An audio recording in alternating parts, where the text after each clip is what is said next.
စိတ်ကူဘာကြောင့်ဖြစ်ချင်လဲဆိုတော့တွေ့တခုရှိမင်းလက်ကလေးဘကိုင်းချင်းမိအကြောင်းပြချက်ပြောတော့ငါမရှိမင်းလက်ချောင်းလေးလုံလာပါစောင်းမိကဲရည်သဖြင့်ရောက်ဖို့စိတ်ကချစ်ဖို့ရဲပြခဏခဏမေးရည်သဖြင့်ကလက်လေးကိုင်းမေး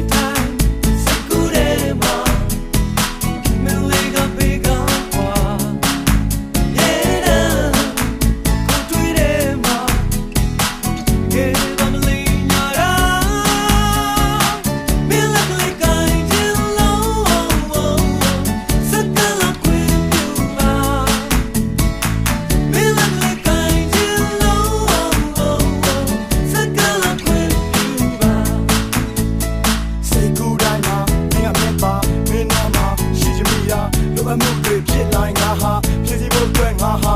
မရှိနေတာတွေ့ရမြူပါချစ်သူဒီခုလေးပဲလိုနေတာငါဘဝမှာငါဟာ